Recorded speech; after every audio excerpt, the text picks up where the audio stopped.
Hey everyone, welcome back to Behind the Groove. Today we're showing you how to set up and align your turntable for the best sound quality and listening experience.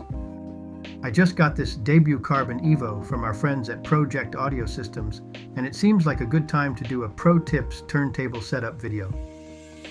We'll keep it simple, easy to follow, and as close as possible to setting up other turntables. As always, I've dropped the links to tools and resources in the description.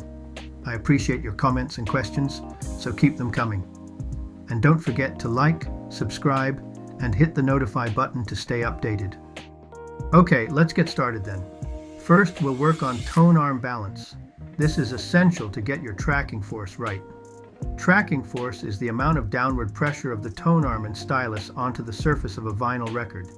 It is measured in grams and is a crucial setting for ensuring that the stylus correctly follows the grooves of the record without causing excessive wear.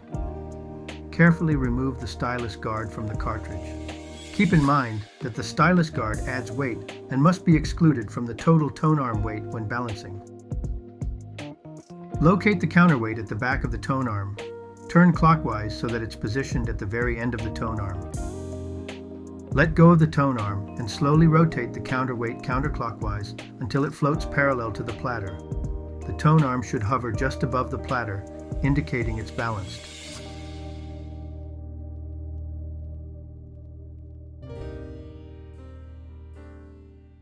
Hold the counterweight steady so it doesn't move, and then carefully rotate the tracking force dial to 0. This step calibrates the counterweight, making sure that any further adjustments will apply the correct amount of tracking force. Now go back to the counterweight, not the dial. Rotate it until you reach the desired weight. In this case, we are aiming for 1.8 grams. Let's check our work. Grab your tracking force gauge and gently lower the cartridge on the gauge plate.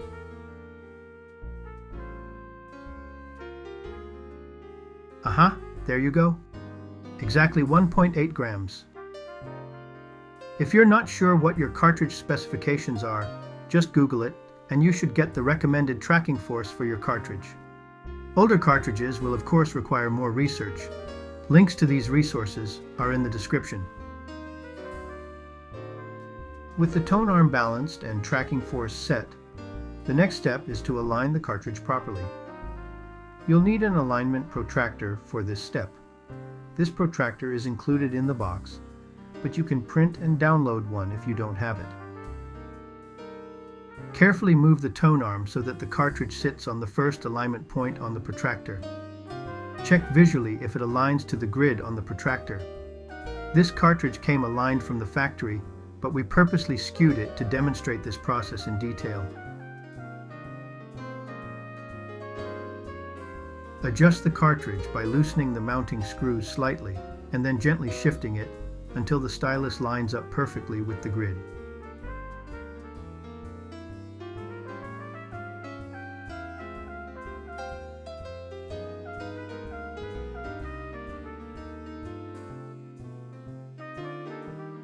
There you go, perfectly aligned.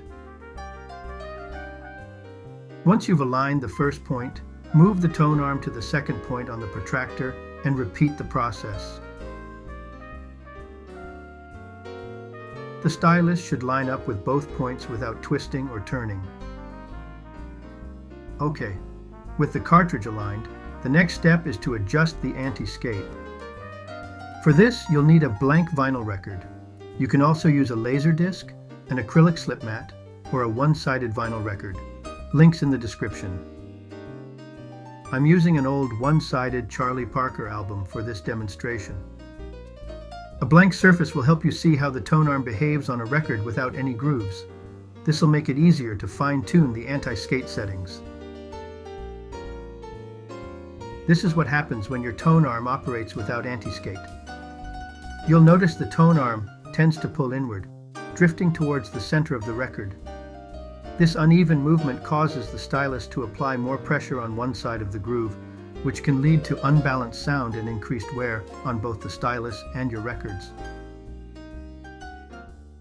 Now let's install the anti-skate counterweight that came with the debut Carbon Evo turntable. Pro-Ject recommends we set the loop of the weight on the second notch. Specifications for other turntables may differ, so please refer to the documentation that came with yours. You may need to wing it if you're using a vintage turntable without any documentation. See how the inward pull is corrected? However, it looks like there's just a tad more outward pull on this setting. So let's adjust the loop into the first notch. If you're using a dial, bring it closer to the 0 setting and try again.